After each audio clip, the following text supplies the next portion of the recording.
All right, good noon, everyone. Today we're going to be going through the test review, and even though you're allowed to use whatever resource you want, I'm still going to use the same format for the test review, where I basically go through and I generate the note card as if, again, it's a note card that you are making. I think that just consistency-wise, that's the best way to do it, and it kind of highlights the main points I want you to remember in a kind of somewhat succinct way. So we are going to go ahead and start working through that. Let me get this set up real quick so I can see any questions you all may have as we're going in that DC circuits, sources of magnetic fields, electromagnetic induction, and that includes in Lenz's law. Okay, so to start off with, we have current and resistance.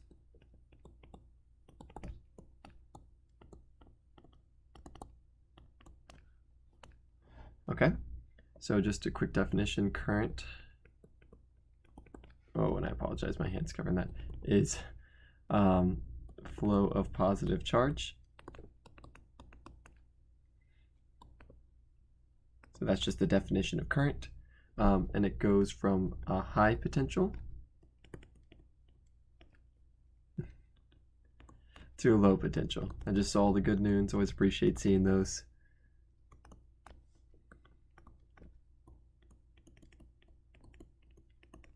Okay, and then definition-wise for the equation, it's the current equals the rate of change of charge first time through a cross-sectional wire. So if you had your wire, we kind of take how much charge goes through that cross-sectional area. Okay, so that's current, and then resistance equals rho L over A, or rho, and I'm going to probably take up even a bit more room than the normal. Since I don't have to cram everything on the note card, I may actually take up more room just to make it easier to read. So resistivity, which is just a property of the material, I would give you that on the test. Length is the length of the wire.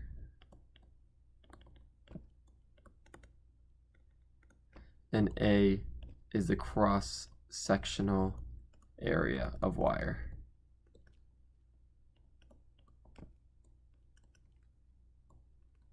Okay, so in this picture, that would be L, and that would be A. Okay, yes, and everything I draw on here, as usual, I will post in web courses. I'll quickly show you where I will post this. This will be posted in the Files tab in the Test 2 review section. So this exact thing that I'm writing today, I will post there. Okay. Regarding resistivity, we have an equation for that as well, and that is the resistivity depends on temperature and depends on the room temperature resistivity. So equals that times 1 plus alpha, which is the temperature coefficient, times whatever temperature thing is at minus room temperature. So this is resistivity at room temp, and in the problem I'd give this to you, and this is room temp, which again I would also give in, because room temp is defined differently, so I'll define it in the problems. Usually is about 20, it's either 20 or 25 degrees Celsius. I'll say 20 degrees Celsius. I'd give you that in the problem, so you don't need to worry about memorizing that. And this is the temperature coefficient. Sorry, I had to just kind of cram that in between there, but temperature coefficient.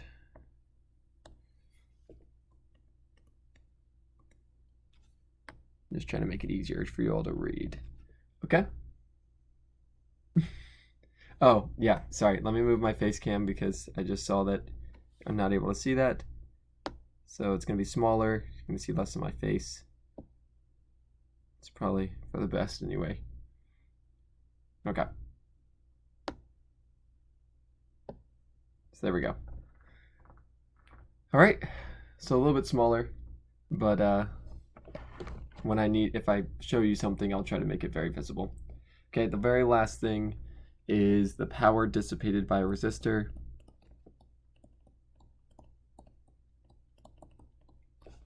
by resistor,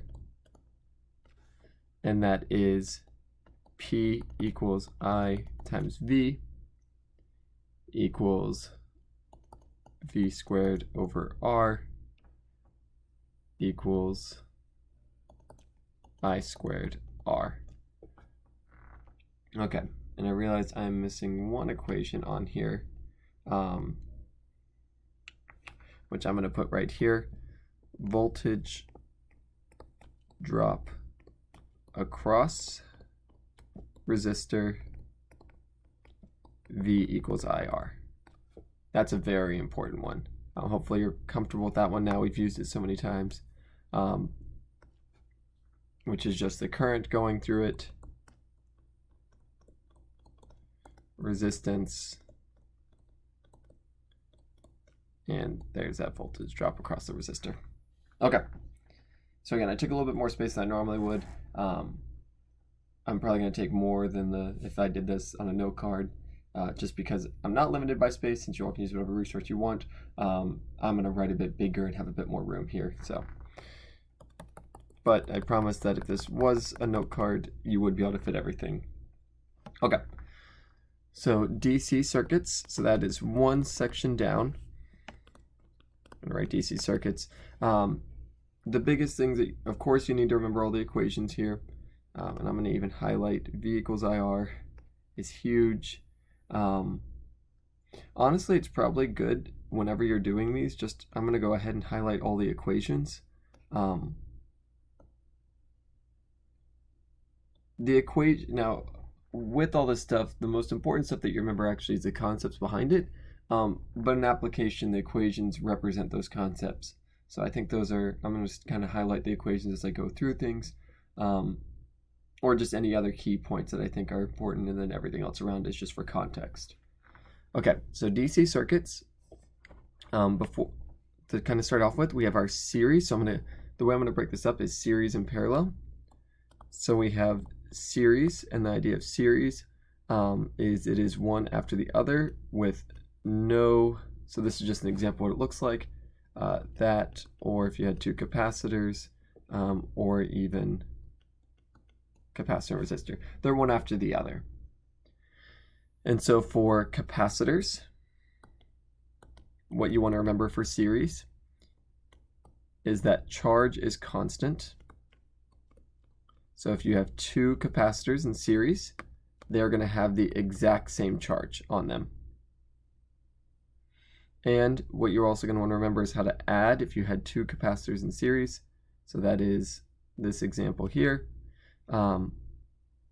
You are going to want to do, if you want to make them into one capacitor, it's 1 over C net equals 1 over C1 plus 1 over C2 plus however many you have, 1 over C. And if you had 3 of them, then it'd be 1 over C1 plus 1 over C2 plus 1 over C3. For resistors, and this is actually true of every case, not just resistors, but this is the case where you're going to see it the most. Current is constant. And with the way we add, if we wanted to make one resistor out of a bunch, it'd be R net equals R1 plus R2 plus ... R capital N. Okay. And I'm going to actually make this a little tighter, because I need to do parallel below this. Okay. So for parallel,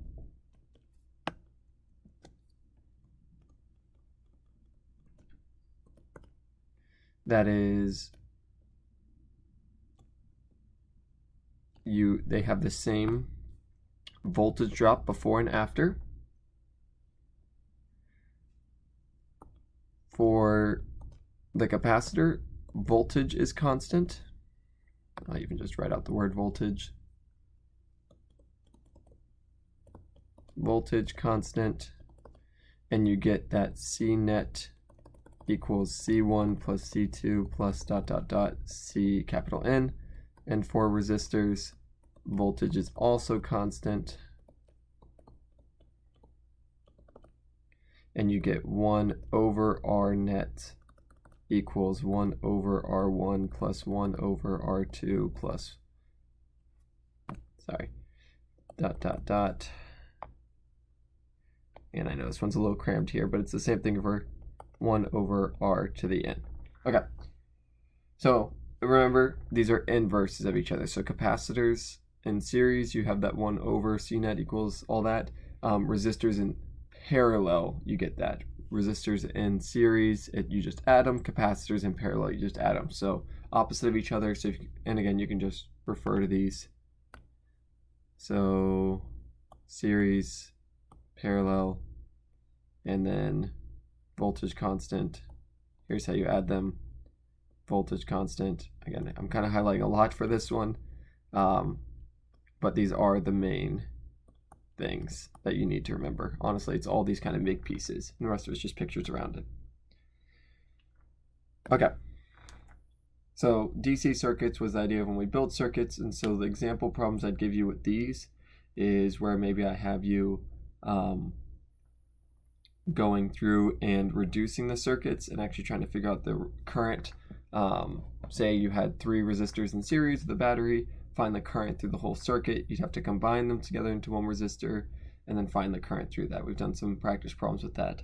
Or capacitors, maybe I have 2 in parallel and I say find the charge on one of them, and you have to remember that the voltage is constant, so you could just pick one of them and know that the voltage across it's going to be the voltage of the battery if that's all that's in the circuit. Okay, so that covers current and resistance, DC circuits. Now we're going to do just a tiny bit RC circuits. This kind of fell under DC circuits, but I'm going to give it its own category just to make it easier for define. So this one's pretty short. When you have the charging case, when you're charging the capacitor, you have the charge with respect to time equals Q max, which is just going to be, remember, C equals Q over V, therefore Q max equals C times voltage. So that's going to be the voltage of the battery, and that's just going to be times 1 minus e to the negative t over RC. And a reminder that tau equals RC, so sometimes you'll see here t negative t over tau, and that's the time constant. We call that the RC time constant. So if you ever see in a problem it says the time constant is this value, that means R times C equals that value. Okay, so then still in the charging case, we have the current with respect to time, and that is going to equal the current max times e to the negative t over RC. Same thing. That's still the time constant. I'll try to make that R a bit more clear. There we go.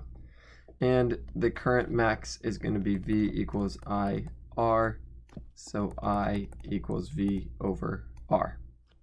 Okay, so that's charging, and then we have discharging, the equations for those, and those are just going to be Q of, so the charge with respect to time will be Q max times e to the negative t over RC, and I with the current with respect to time will be I max e to the negative t over RC. Same exact, so you notice here that the current is actually exactly the same. Granted, in the circuit it will run in the opposite direction, but the magnitude will, the equation is actually identical for current. For charge though, the charge decreases with time here, whereas here in the charging case it increases with time. Okay, so those are the RC circuits. An RC circuit is, you have your battery, you have a resistor, you have a capacitor. And I just drew the charging circuit, so that's for charging. Discharging, you have the capacitor with the resistor together. Okay, so that's all the circuitry stuff. It seems like a lot, but basically the big things to remember here: V equals IR. These are small. There's maybe one question of the test with these. to just know how to plug and chug for those, know the power dissipating resistor, and know the difference between series and parallel, and how to kind of combine elements together and work backwards with that. RC circuits, again, just kind of know how to plug and chug here. Okay, moving on to the next section, we have magnetic forces and fields.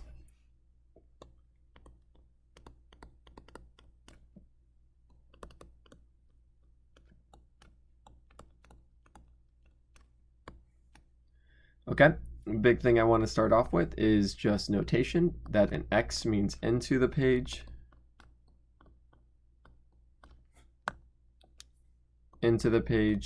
and a circle with a dot means out of the page. The reminder for remembering these is imagine a bow and arrow, and the arrow is, if it's going into the page, you see the feathers at the back. If it's going out of the page, you see the dot itself. The other thing is that the north and south end of a magnet, so out of the north end, and sorry, I'm just going to redraw this to make it easier to see because I don't, out and in. Okay, and that's just, sorry, that's just my hand hitting the scroll wheel on the right. Okay. Sorry, that's the wrong way. Okay. Yep, so out of the north into the south. So as far as the force, so the first thing we started with is that a charge moving in a magnetic field experiences a force. So the force on a moving charge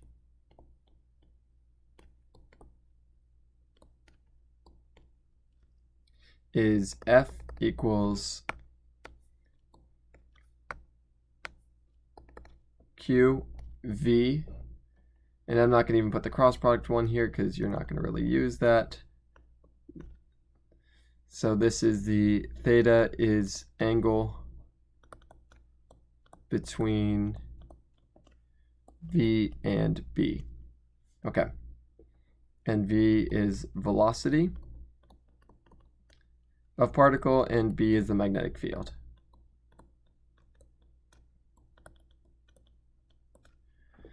Okay, so pretty straightforward equation. That's a force on a moving charge, and then force on current carrying wire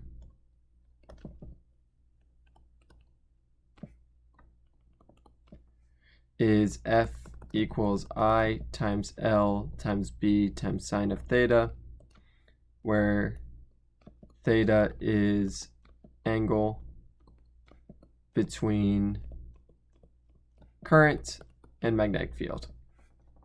Okay, so those are the equations. Need to remember that. This is for the magnitude. If you want direction of force,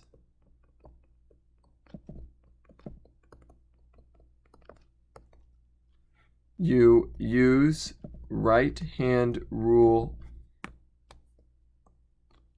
number 1. And what I'm going to start to do is I'm going to do the right-hand rules. I think I'm going to do them here on the bottom, actually. So right-hand rule number 1. I'm going to organize all the right-hand rules in one place, which is going to be in this section here. Right-hand rules, and I'll even write out that.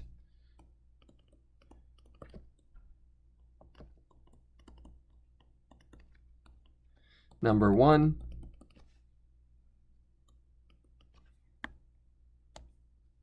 R, H, R. Oh goodness, that number 1 looks terrible. Okay, right-hand rule number 1, step 1. So actually, let me even clarify what this is used for. This is for finding force on positive moving charge. And that took way too much room, but okay.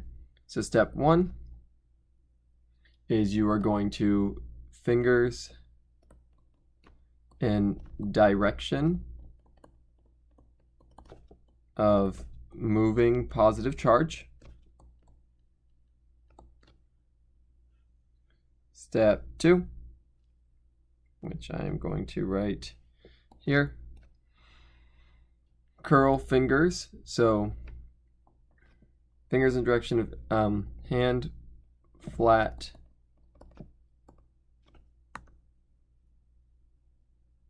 I'll put that hand flat. Actually, right hand rule number 1. Basically what I'm trying to do is your hand's like this, it needs to be flat.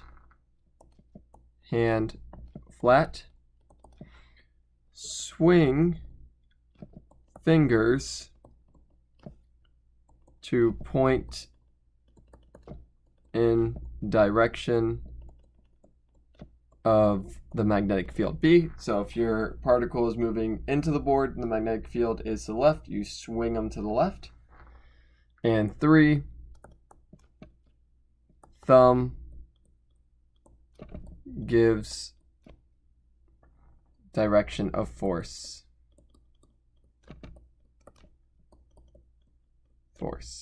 Okay. So if you had, I'm just going to take up this whole bottom thing. Again, I'm just taking up way more room than I need to. I'm not conserving space here because I don't have to.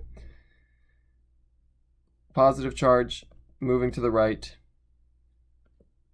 If we imagine there's an XY axis here, if we said the magnetic field was into the page, I'm just giving you V. Your fingers are in the direction of V, you swing it towards B, and your force is upward. Okay. Use left hand for negative charges. All right, I'm going to highlight that because you need to remember, so if it's a negative charge, you need to use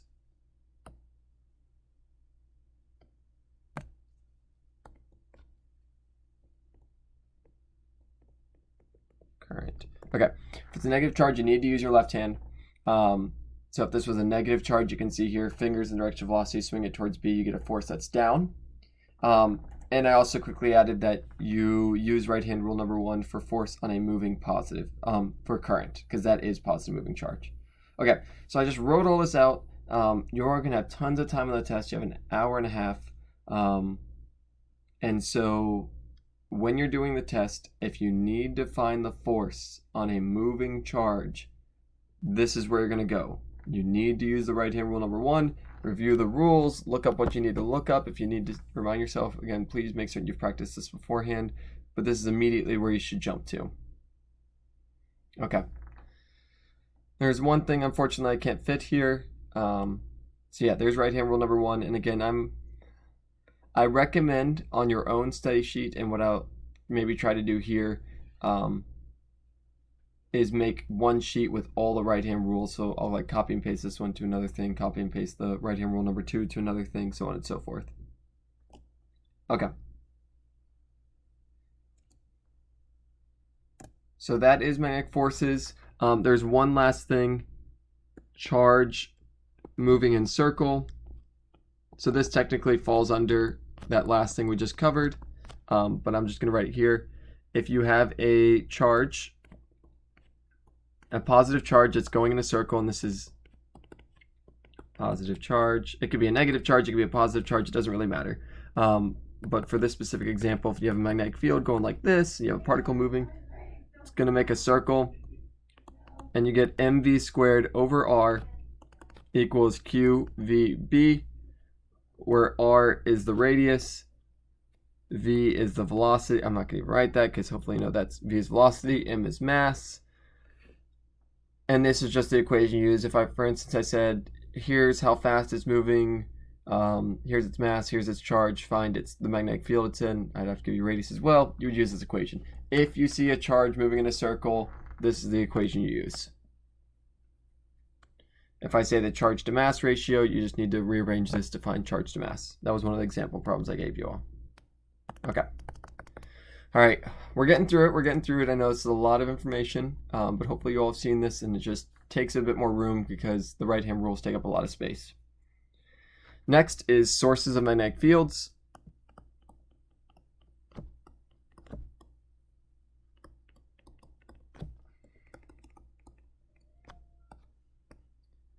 So currents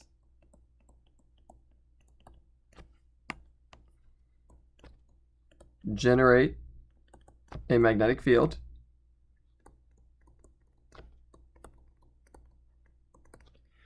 And so the way we have to do this is use right-hand rule number 2. So I'll just write this here, right-hand rule number 2, finding direction of magnetic field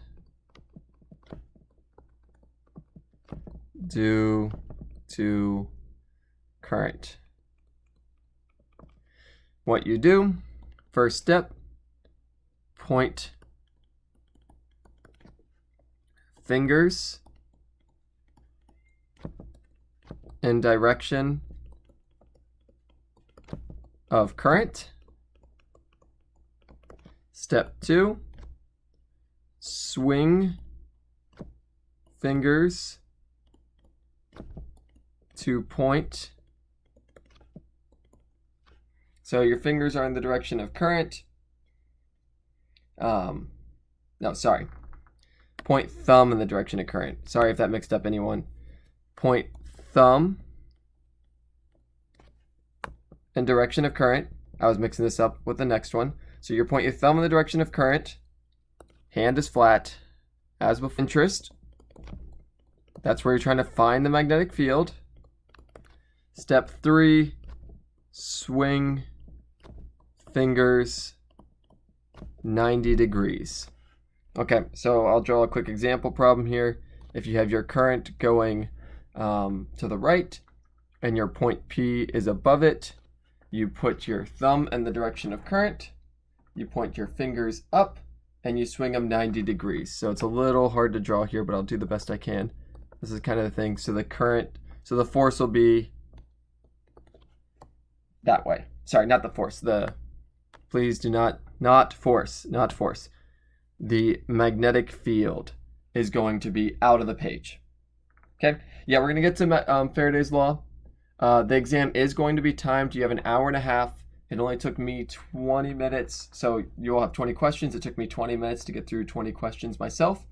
There's a fly here. And so you all should have plenty of time to check your work, to check your understanding, to do everything you need to do. Okay, so there's our right-hand rule number 2. I'm not going to box that in, actually. And one thing that's as regarding superposition theorem, so I'm going to kind of continue this here. Superposition theorem. This sounds really fancy. Maybe this doesn't sound familiar to you all. Basically, it just says that B net equals B1 plus B2 plus ... Bn. You need to add up all the vectors. If you have multiple things making a magnetic field, you need to add them all up. So find B due to each source of B being magnetic field, and add. Okay. Whew, a lot of things here. Yeah, so this is out of... All right, it decided to auto-save, I think, so it's just taking a bit. So this is out of the page.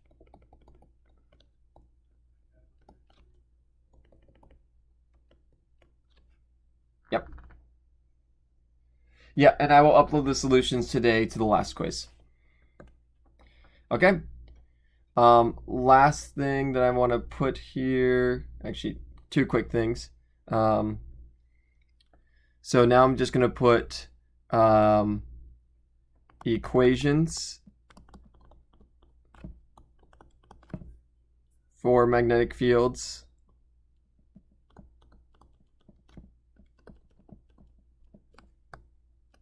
For an arc of wire, that is, and an arc of wire could be a whole loop as well. If you had a whole circle, B is going to equal mu naught I times theta over 4 pi capital R, and that's that R.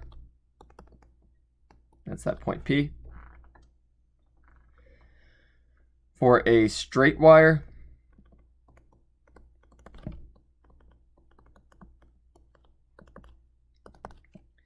we have current carrying wire, dot, dot, dot, dot. There's our distance R, there's our point P, and that magnetic field is mu naught I over 2 pi little r. And then a loop of wire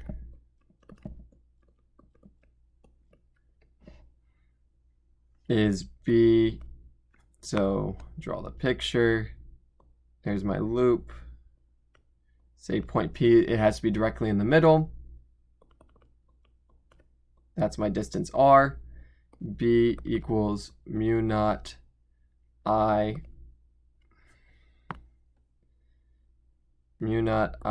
over 2 capital R. And the last one is the solenoid. Solenoid, we have our loop like this, which has a length L. Sorry for I keep jumping. When I get to the side here, it gets a little tricky. With N is the number of loops. And you get B equals mu naught N times I over L, which is the same thing as mu naught little n times I, where n is loops per length. Okay, sorry, that all kind of got crammed in there, but arc of wire, loop of wire, straight wire, solenoid. Okay, hopefully that's a little easier with it being highlighted to kind of keep track of. These are the main equations, basically the only 4 equations we have for finding magnetic field. And you just, if you have an arc of wire, use the arc of wire one. If you have a loop of wire, use a loop of wire. If you have a solenoid, use that. Straight wire, use that. You just need to know, just read the problem, see which one it needs, use that one. Okay. And I'm going to fit right-hand rule number 3. Again, I'm using a lot more here. Trust me, I fit all this on the 2 note cards before. That's actually what I'm referencing. But I'm using more space here just to make it, because I can, I will. But you could have fit all this on 2 note cards. Okay, sources of magnetic fields continued.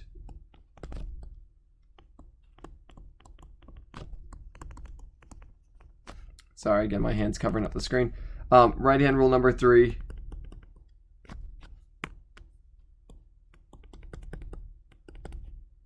Sorry, not number 3, number 2.5.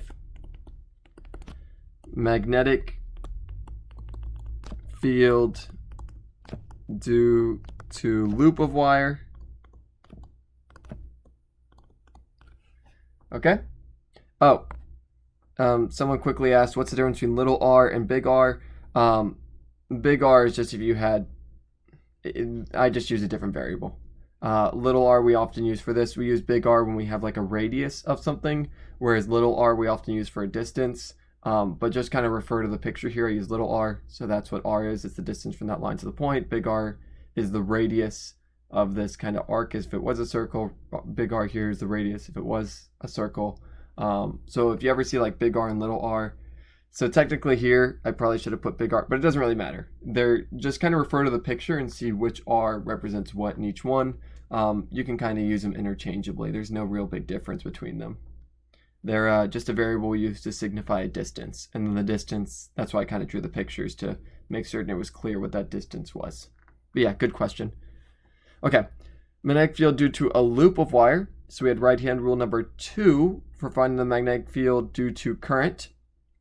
That's usually if it's a straight piece, but this is a shortcut. So this is kind of a shortcut for right-hand rule, and I keep wanting to put a B there. Number 2, if your wire is a loop.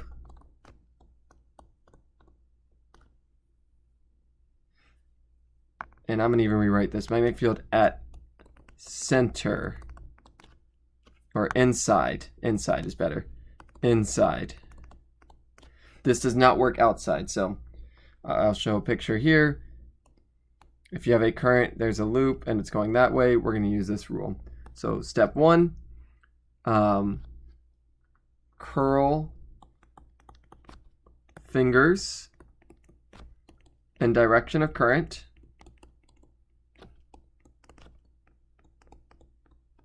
Step 2, thumb gives direction of magnetic field. So we see for this problem, if I curl my fingers, and unfortunately I didn't check this, so I'll have to see as the camera comes up. Let me make certain this is accurate. Yeah, this is good. My fingers curl counterclockwise, my thumb points out of the board.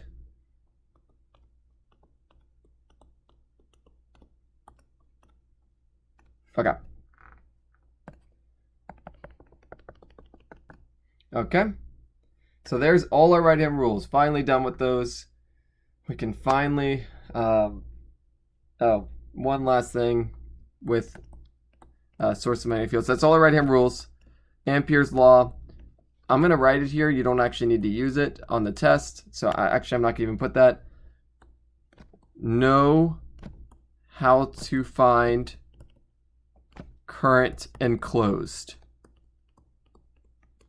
So remember, if I had a wire and I said, we're going to find the magnetic field here, and we make this path, and I need to find current enclosed.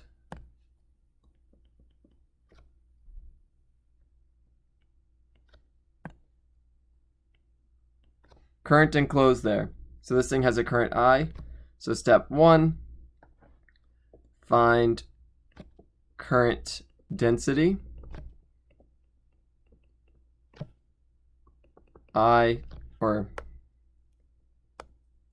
And this is going to be a little hard to draw here.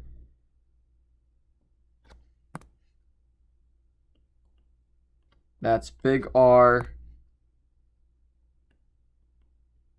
That's little r. The radius of the whole wire is big R. Radius of the inner wire is little r. So find current density. Sigma equals I over pi r squared. This is the area. 2 multiply sigma by area enclosed, aka current enclosed equals sigma times area enclosed equals sigma times pi r squared, little r squared. Okay?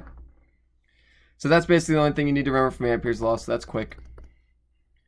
And finally, we can move on to the last section. So take a breather, relax for a bit, because I've been kind of going super quick here. Apologies, we're going over our usual time, but since it's review, I don't feel terrible about this. So I'm quickly just going to rehash everything we've covered so far. We talked about circuits, we talked about resistance, voltage, power, series and parallel. We talked about DC circuits, charging, discharging, and that these were the main equations we needed to know. There we go, discharging. We then said moving charges experience a force due to magnetic field. There's the equation for it. There's the equation for the force on a current carrying wire. Use right-hand rule number 1 to find the direction of that force, but you need to use your left hand for negative charges. If you have a charge moving in a circle, there's the equation for it. And the charge is going to move in a circle due to the force it experiences. Currents make a magnetic field. we can get the magnitude of that depending on what the wire looks like. If it's an arc, there's the equation. Straight wire, there's the equation. Loop, there's the equation. Solenoid, there's the equation. And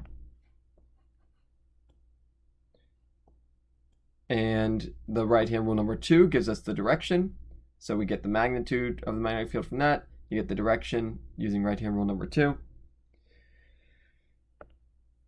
We then saw that you could do a shortcut if you had a loop of wire. You can use right-hand rule 2.5. Pretty easy. And then Ampere's law we didn't worry about, but I did want you to be able to find the current density. So same way we found charge density. Okay. We're going to finish up with electromagnetic induction. Again, because I have space, I'm going to go to another slide. I could have done it there, but no reason to cram it into a small space if I don't have to.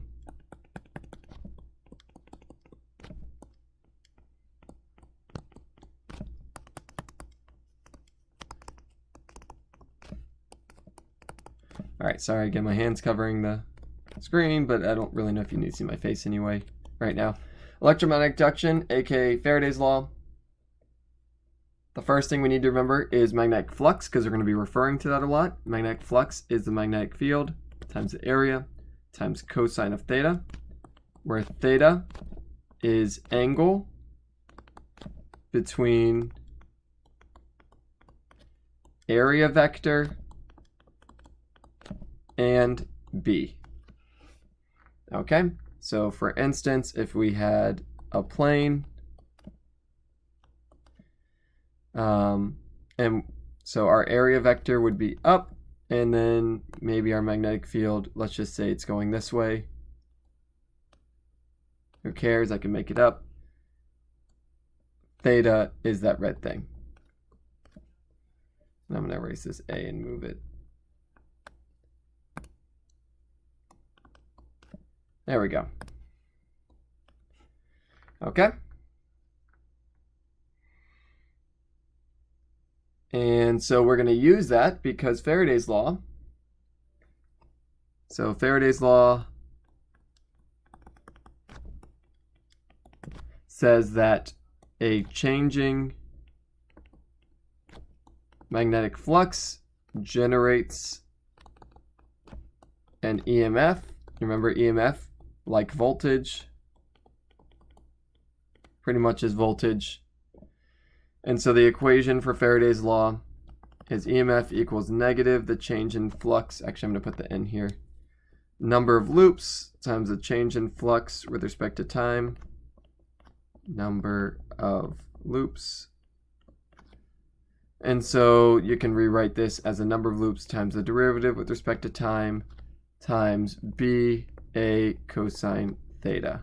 Okay, the recipe for doing this: take out what's constant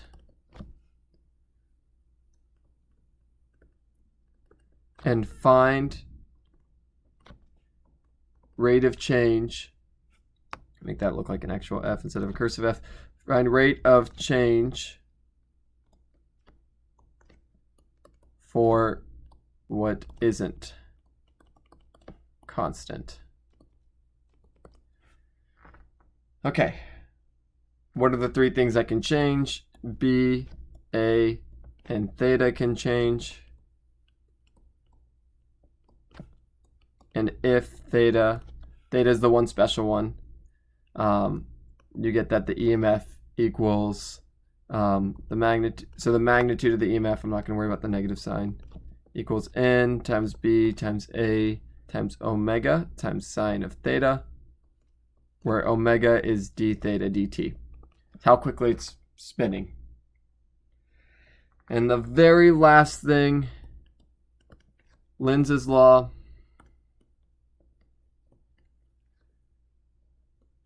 Current is induced to generate B, a magnetic field, which opposes change in flux. Okay? AKA, you want to keep the number of field lines constant.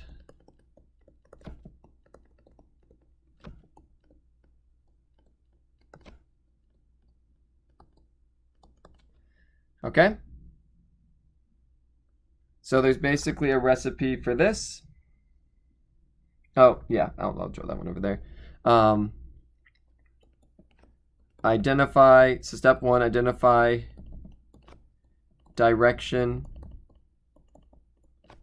of current, or I'm not going to use the word current because I don't want to get it mixed up with the other kind of current, existing magnetic field. Step two,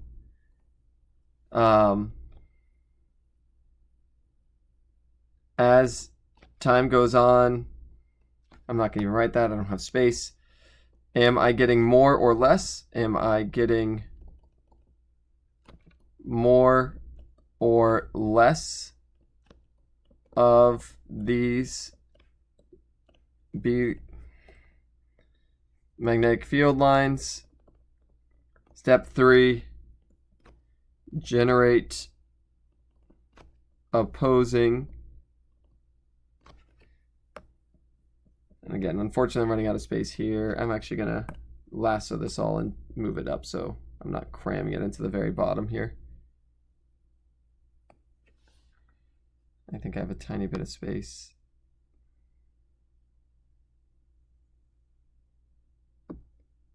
Okay.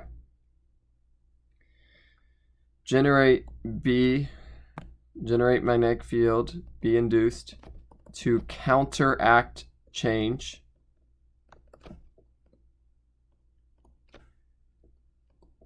Use right-hand rule 2.5 to find direction of currents. Whew, all right. So, if I had a loop moving into a region of magnetic field lines going like this, I'd maybe draw then a picture down here where, okay, now at some later time, now I have some, it has gone into that. So it has gotten more field lines going into the board, so it will induce ones going the other way to oppose that, and that's going to make a current going counterclockwise. So as it goes in that region, it had no field lines going into it. Now it has some. It doesn't want that, so I draw my B induced going the other way and use my thumb direction of that, fingers curl counterclockwise. One last thing, moving rod. If you have a moving rod, the EMF equals B times L times V. Here's your moving rod. It's moving. It's got a length of that. Magnetic field going into the page. It doesn't really matter. It just needs to be going some way perpendicular to it. And this rod could either be this, or we have the rod that was moving on the rail. Doesn't matter. Same thing.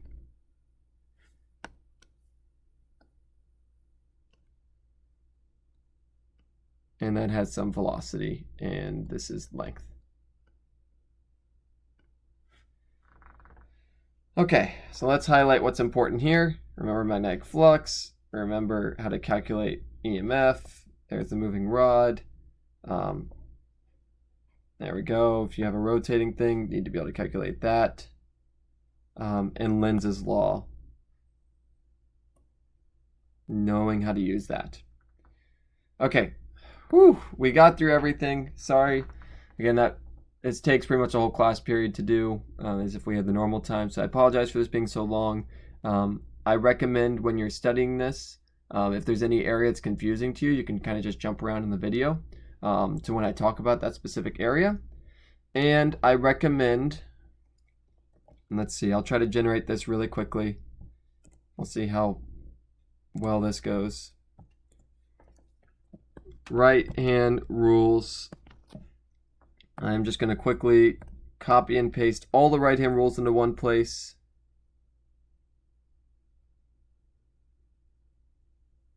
Actually, I need this whole thing.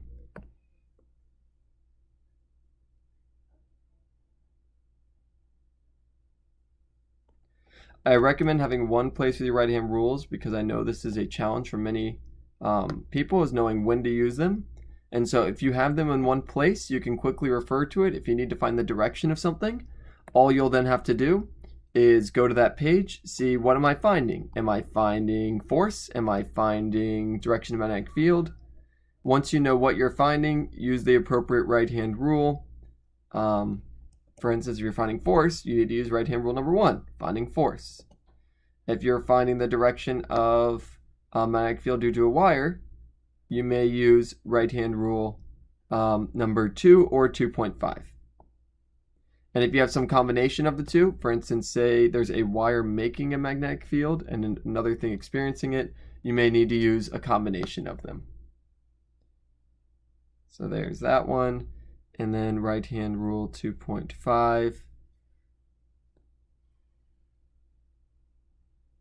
Throw that in there as well.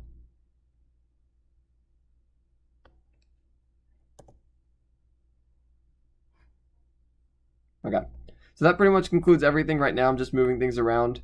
And this is just to show you all the final thing I'm gonna upload.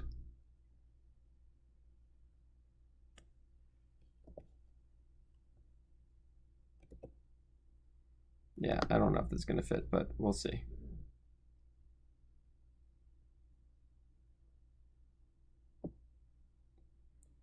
That almost fit. I just need to move this thing on the right. Okay, so I'm going to go ahead and finish this up. I'll save it. I'll post it in the Files tab. If you have any questions about any of this stuff, feel free to email me, but please do the problem set problems. And again, on the test, you can use whatever resource you want other than other people. So, right-hand rules, there's number 1, there's number 2, there's number 3. Okay. So yeah, use as many resources you want. Use during the test. Just become familiar with being able to look up things. This is hopefully a skill you've already been able to done. Yeah, I could have probably shrunk them, but they fit here decent enough. No, and for the final, I'm just going to do a giant sheet of paper instead of doing slides because that'll give me space so I'm not having to cram these things into this. So yeah, if you have any questions, let me know. Otherwise, I'm going to quickly jump over to the clicker questions. I'll do a video on that real quick. But yeah, you all should be more than prepared if you've been doing the problem set stuff. I made the problems on average simpler, easier to do than the ones from the test. There's some that are maybe close to the difficulty of the one you see on a test 1, but overall they're easier since I gave more of them. And yeah, I have the utmost confidence that if you all been doing the practice problems, if you've been practicing using these tools, using these things, solving problems, you'll be good to go for this test. Even though it seems like a lot, again, I took more space here because I had the opportunity to, so I wrote a lot more words, so it looks like a lot more information. But the note card I made last time did fit on 2 slides. So, and it's just a lot of words here. One last thing, and again, this is stuff you'll be able to Google in the test, so it's not as big of a deal, but I just realized I forgot the constants. So the constants you need, and again, you can Google, because you have this online, you all can just look up whatever you need to look up. If there's a constant you don't know, just Google it. But if you want to have it in one spot, mu naught is 4 pi e to the minus 7. The mass of an electron equals 9.11 e to the minus 31 kilograms. The mass of a proton equals 1.67 e to the minus 27 kilograms. And the charge of an electron equals the charge of a proton equals 1.602 e to the minus 19 coulombs. And the area of a circle equals pi r squared. Like, again, you can Google all this stuff in the test. Question was, would you ever use left-hand rule for Lenz's law? No, you will never use left-hand rule for Lenz's law. Basically, once you start working with current is always positive charge moving. And so for right-hand rule 2 and right-hand rule 2.5, you never need to use the left, well, yeah, you're not going to need to use it if it's for a current. And that's the only examples I gave you. If you had a moving negative charge and you wanted to find the magnetic field, you would use the left hand. But I will not give you a problem with that. I will give you problems with a moving charge that's negative and the force on it. So right hand rule 1, you do have to use left hand, but for our cases, you'll never use left hand for 2 and 2.5. Okay, so I'm going to stop it here. Again, I went way over, so I apologize for that. But best of luck in your continued studying. Reminder to you all, the test is this Wednesday. You have from 12 p.m. to midnight to take it. You get an hour and a half, but make certain you give yourself the hour and a half. So the latest you want to start it is at 10:30. So 12 p.m. to midnight. And I have the utmost, and you can see here, you will be able to see the correct answers. I'm going to adjust this time. It should be Friday after midnight because you'll have to upload your solutions, but you will be able to see the correct answers at midnight on Friday. All right. Best of luck to you on your studying. If you have any questions, let me know. And I will have office hours on Wednesday during my normal time, which is 1:30 to 2:30. So you're welcome to come to my office hours and then take the test after that if you want. Okay. Have a great rest of the day.